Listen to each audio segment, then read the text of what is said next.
o'clock in the morning, I'll have fish and a rice cake.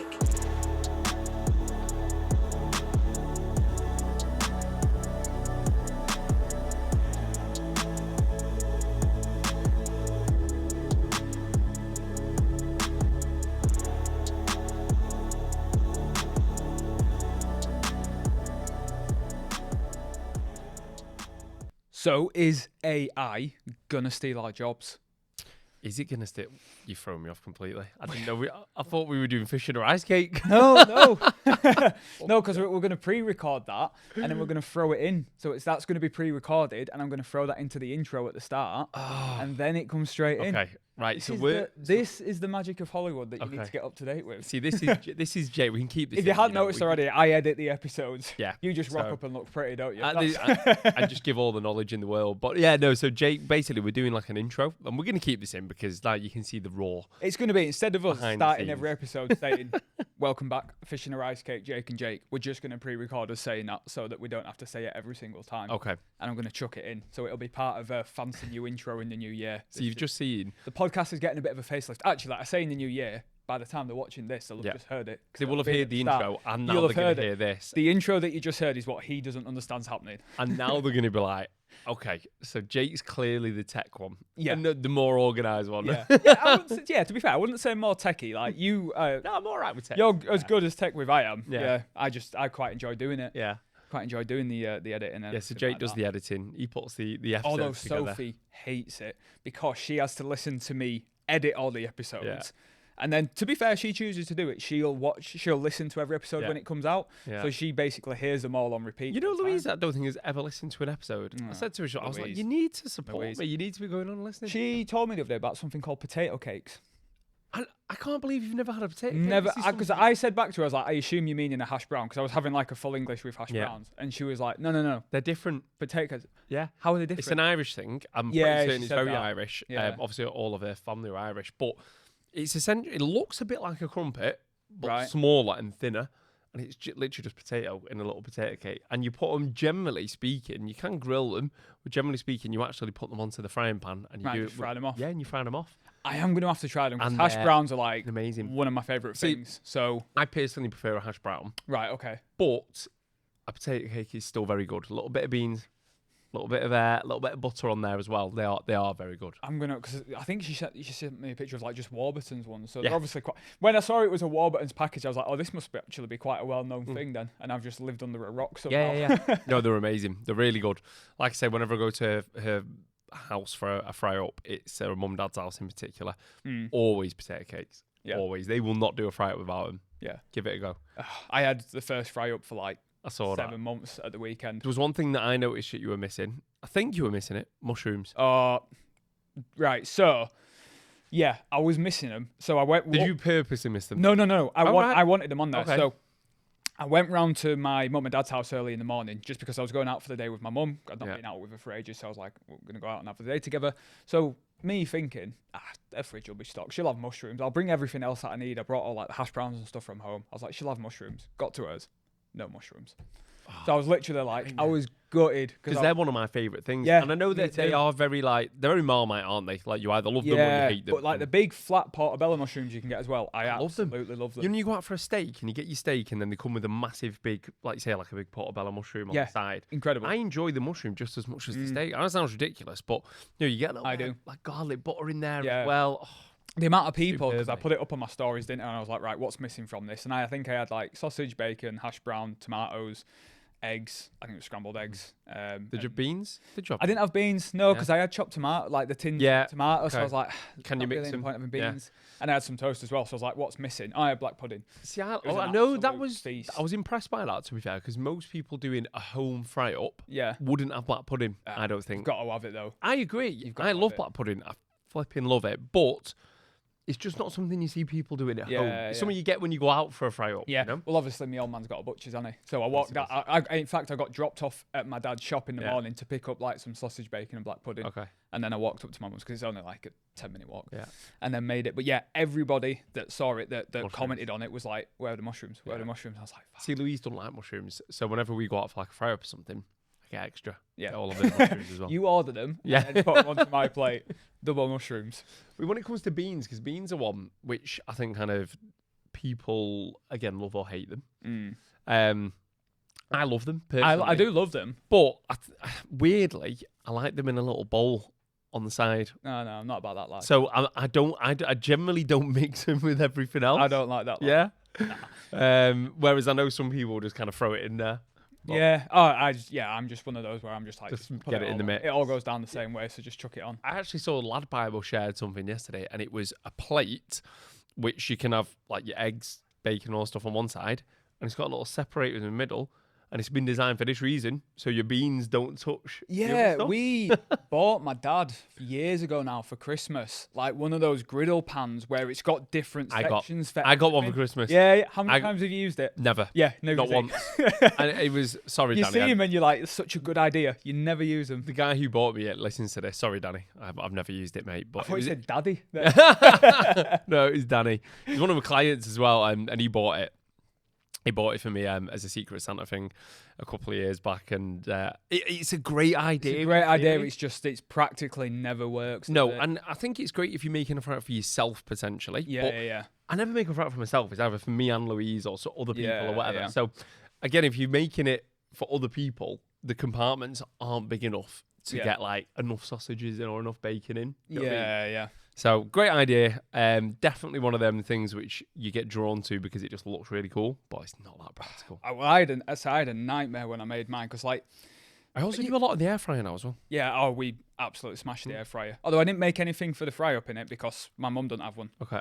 but we've got one at home. Just I do like when we do a fry up now, I'll do like my I do my sausages in there, the air fryer. yeah. I'll do my hash browns in the air fryer. Do that. I Yeah, still like my bacon fried. yeah. I still what I fry mean? my bacon. Yeah, obviously yeah. like your eggs and stuff like that. So there's certain things that have to be done fried, but the air fryers. Yeah. Game Well, I had to use. I was cooking at my mum's and she's just got like a new oven set up, and I've never used it before. And like I got because the fry, it's like a big job. There's a lot going on in it. It's easy for it to get It's out. all of about hand. timings as well. All about timing. Yeah. So It's a bit like a Christmas dinner. right. So I was like, right, I'll prep everything first. I'll get it all laid out, and then I can literally just turn stuff on, put it on when it needs to be on. So I'm not, because what I normally do is I'll put my sausages in. I'm like, right, next thing, and I'm chasing my tail, and then it's all ready at different times, and it's an absolute. That's Louise. That's Louise. Yeah. So I was like, I'm not going to do that because I've been looking forward to this for like 7 months. This is going to be perfect, apart from the mushrooms. And sorry, Mum, if you're listening to this, but I was disappointed. I've got everything mapped out, everything laid out, all done. Put the sausage, hash browns, black pudding onto a tray, put it in the oven. Literally, I was like cracking, everything's ready, they're cooking. Now I've just got to wait 15, 20 minutes and I'll put everything else on. 40 minutes and I opened the oven door, nothing had cooked. And literally, because it's a new oven, I'd never used it. I'd turned basically the oven on. I'd set the heat, but I'd not actually turned it on. Oh, So I was like, meh. and I was absolutely starving. It was freezing, and I was just like, this is ridiculous. It ended up taking me about an hour and a half to make it. I bet it tasted better though. Oh, it was worth it. Yeah, it was And worth here we it. go. Brown sauce. Brown red. sauce every Yeah, time. right, It's not even right. a question. Yeah, brown sauce with a fry up With, every single time. with a fry up, every for single me time. it's brown. It's got to be brown sauce. It's got to be. But if I'm having something like just a bacon butty, I'll go red sauce. Weird. I don't know why, but I don't mind as much. Yeah, with that, I'll go between the two. I don't really care. I think brown sauce is a bit of a northern thing as well. I think it is. Like, don't get me wrong, I think people have it down south, but generally speaking, people prefer ketchup down south. Yeah, It's a bit like the definitely more gravy popular. thing, like when you get fish, like chips and gravy. See, I don't do that. Oh, see, I never get love chips and gravy. but And I know I'm northern, but it's just something I've never done. see, chips and gravy up north, you get thick gravy, proper gravy. Do you know what I mean? Like really good Yeah, gravy. yeah. Same with like your roast dinners and stuff like that. Yeah. You go down south, one, they don't serve gravy in like the chip shops, generally Mm. speaking, it's just fish and chips, you know what I mean? Or if you go out for like a roast dinner, or if they do gravy in a fish and chip shop, it's like water. Yeah, I'm like, it's that's just not thin. gravy. And then, with the stuff, it's got like the scum on top of it, like the thick sort of layer on top of it, hasn't it? Yeah. I don't think I've had gravy down south, so I don't really know. But yeah. If you have a roast dinner down south, you know exactly what I mean. It's not proper gravy. For me and Soph went to see Off Menu live like a month ago, in Manchester, and Lucy Beaumont was the guest, and she's obviously from Hull. Yeah. And that was literally one of her things was like gravy Taking the down piss out of south. gravy. She was literally for half an hour, gravy down south is not. It's shit. It's not right. It's not shit. the same. It's not like it's Not up the here. same. Yeah. So So there you you're go. right. You're Yeah, right. there you go. But yeah, so it's chips and gravy, cheesy chips again. I Not a love fan cheesy of. chips. Never Put some bothered fucking with gravy them. on them as well. Mix it all together. Yeah, I don't know. It's Yeah. just not been me. I've had it's like poutine. That's like a new thing, like That's an in nice. thing. Well, That's poutine really is like nice. cheese curds and gravy in it. It's Right. like, that's basically chips and gravy, but Yeah. like good shit. Anyway, we need to stop. We do. Yeah, We need we've to get actually into got the an episode episode. to talk about, haven't we? So AI, is it going to take our jobs? Yeah, Because so- it's obviously becoming more and more useful. And for those that aren't coaches that are listening to this, there are so many things coming up already within the sort of fitness space where it's like you need to learn how to use AI, you need to integrate AI into your coaching business, you need to automate all this, that, and the other, and it's going to be able to basically, if you don't keep up with it, it's going to do You're what gonna get you're left already behind. doing. You're going to get left behind, and you're going to lose your job basically. Yeah, and weirdly, I've had people say to me, like, are you worried about AI, with your job and Yeah. stuff? And I'm like, no, not in the slightest. And we're going to go into the reasoning behind that. I first heard about it and you saw what it was capable of, there was a moment of like, fuck, like this could be a problem. But then when you actually sit and think about it, it's only going to make what we do more valuable. I think. Completely agree. Completely agree. And you know what the frightening thing is? And you know what? Fuck it. I'm just going to throw them all under the bus. There are coaches out there who will be using AI, and you need to be careful of this. Like, there are coaches out there who will be automating everything. And there's no personalization in what you're going to get from that coach. It's just going to be AI spitting out programs, nutrition plans. Oh, there's you can set it up now so that from the second someone messages you, everything is automated in terms of the responses. Yeah. Onboarding them, sending them plans, programs. Like you could set it up so that you'd have to. But then in my view, that's not coaching. That's just a fitness app. Yeah, like you that's are it. essentially the face of a fitness app. That's exactly it. And you know what? I'm going to kind of blow smoke up our own asses a little bit here, because I think that's why, generally speaking, our coaching is better than most anyway, because everything we do, even from the moment we get off a call with someone who says they want to go ahead with coaching, like I have like an email template that I'll send someone, but I still have to set up their coaching folders. I have to go in, adjust dates, adjust things, personalize from literally from step one. Whereas some coaches, even their onboarding is just like everything's automated from like training plans for 12 weeks, 6 months, like everything. And I'm like, how does that? I don't understand how you can do that, because I don't at all. Like, I've seen it before with coaches where they're like, oh yeah, so I'll send them like the first 6 months of plans, and I'm like, well, you don't know what's going to happen in the first week, never mind the first month or 6 months. Like for us, like you were saying, when we work with someone new, we sit there for a good hour at least to begin with, looking through their questionnaire, looking through their diet diary, going back through because I don't know about you, when I have an initial call with someone, I'll make notes whilst I'm on the call, just of any key things to remember. And it's just basically a case of going through that, getting to know them, making sure we're covering everything, and then writing the plans based off of that. Yeah. And even then, once we've written all the plans, we send it to them, we send them like a screen recording of us chatting through the plans. Yeah. Even then, it's like, this is for week 1. Yeah. Let's see how we get on, and then we can change things from there. And quite often, come week 2, things need to change. So how can a coach be like, right, here's your next 6 months mapped out? Yeah. And what if that person doesn't know how to track properly, or doesn't understand their goals, and it's like, well, your goals are mapped out now.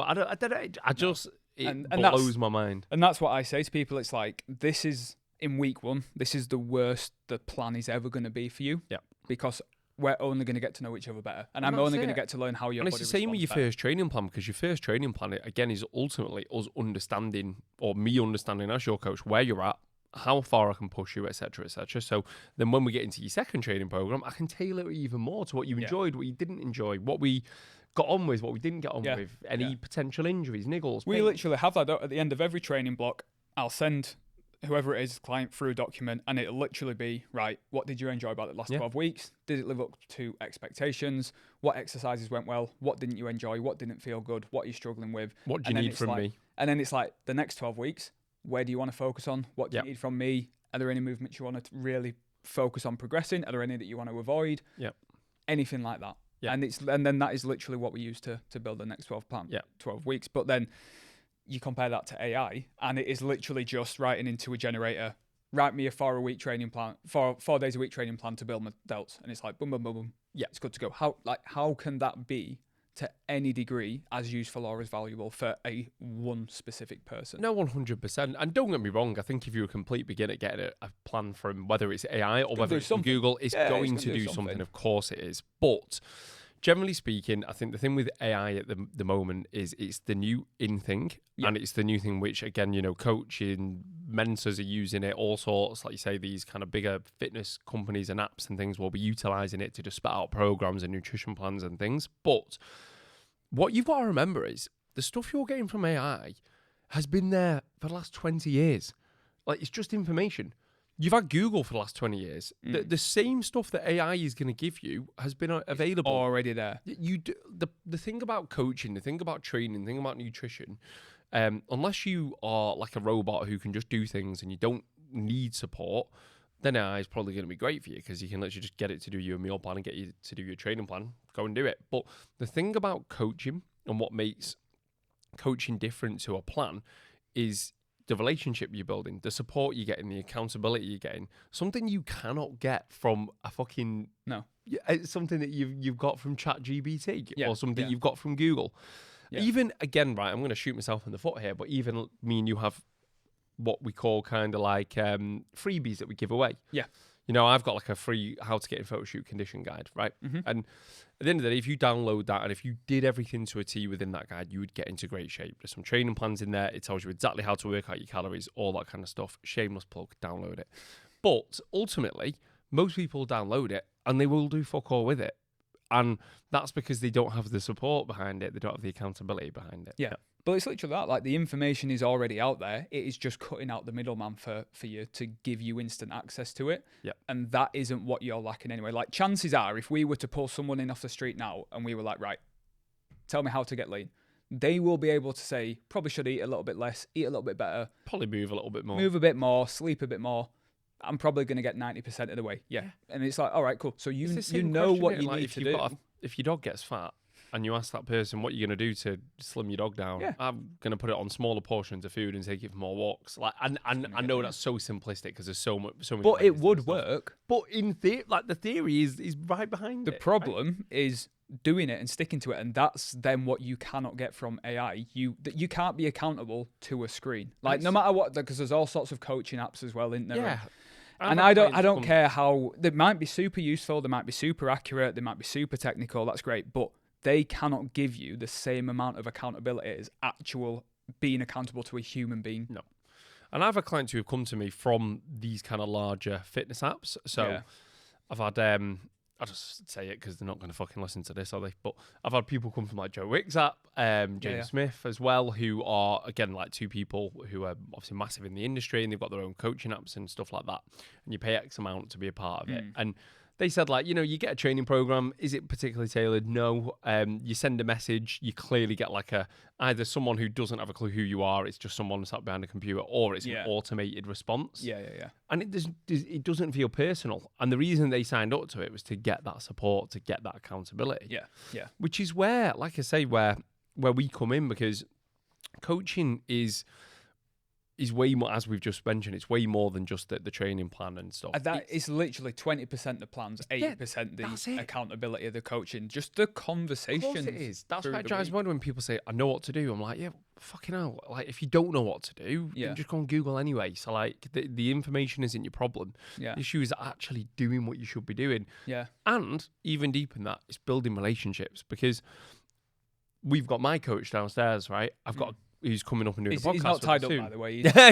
He's here off his own in the accord. closet. He's in the closet. Gonna let him out soon. Let him out soon. But he's coming on the podcast in a bit, and like, I've got a great relationship with him. So when things haven't gone well, when I need a bit more support from him, I can tell him, I can speak to him. Yeah. And that's why I've got him there. I'm a coach. I know what I'm doing. Yeah. It's not about the lack of knowledge. Yeah. The reason I've got him there is because I like him. I can get along with him, and I know that I can open up to him if I need to about shit, and he will support me and guide me through whatever is going on at that moment in time. Yeah, it is literally that. And that's something you can never get from AI. You can't replace human connection and actually feeling connected to someone and liking someone and feeling like someone's listening to you, has heard you, is prioritizing you.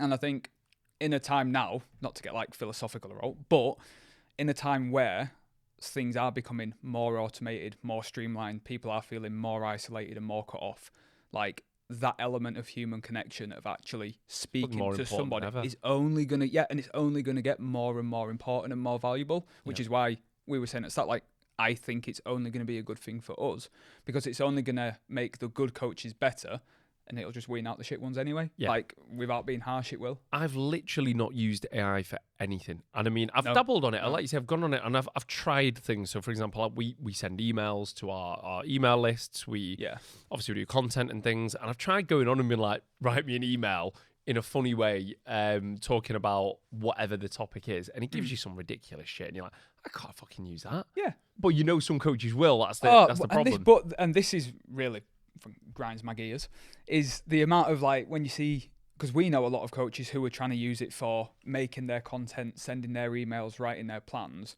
even just replying to clients. They're trying to use AI to, like, send automatic replies. And I'm sat there like, you're not even good at doing those things yourself. Yeah. What is going to happen when you're trying to automate it with a random system that goes wrong? Like, who's going to fix it? Because you're not good at doing it yourself. So passing that job off to something else, it's only going to go wrong at some point. Like, you should, in my opinion, like, AI certainly will have its place in some jobs, like sort of 100%. the sort of the little admin jobs and tasks and things like that doesn't require a personal touch. Yeah, I mean, that's going to be great for. But only if they're in a good spot in the first place and you know what you're doing. Yeah, exactly. And I think, like, I asked AI to build me, like, I was just messing around, like, I'm not actually using it, but I was like, can you build me a website and a logo and this and that? And it did it in about fucking a minute. I was like, wow, that, and it was, it looked pretty fucking good as well. I was like, well, that's incredible. But for us, in our role, for any coaches listening, like, just, you know, I know Dan and Mike spoke about it recently, you know, you need to be keeping your personal touch in your coaching. That's why people come to you in the first place. And AI, I think, like you say, I think it will just kind of bring the best coaches to the forefront of everything, really, because they're going to be the ones offering the best genuine one-to-one service. Yeah. It is literally that. I don't think we'll be making real use of it anytime soon at all. And it doesn't really worry me because, like I said, I think it'll just make, like ourselves, the good coaches better. And the worst thing is, it says a lot about you if you're trying to do this shit, because I enjoy coaching people. I enjoy writing training programs. Yeah. I enjoy replying to clients and being like, if my client messages me and is like, oh my God, I feel fucking great today. Like, I've just got into a dress I've not worn for the last 3 years. Right? Who the fuck wants AI to reply to that? I want to be like, fucking high five. Like, well done. Do you know what I mean? Like, you don't want an automated message to that. And also, like, I know some people have set it up so that they'll automatically send out a message to their client every single morning being like, how's your morning? Yeah. Are you ready for the day?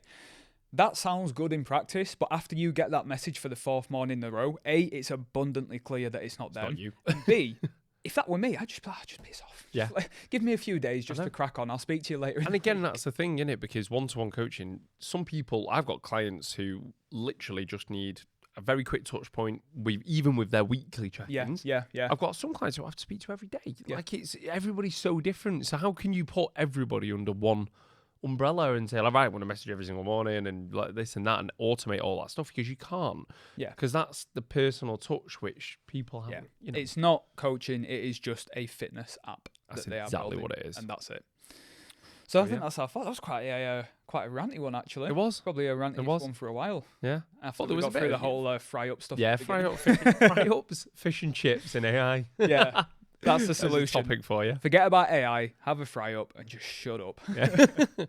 And if you want proper coaching, you know what to do. to me, nice. Yeah. Yeah. Right, catch you in the next one. Bye.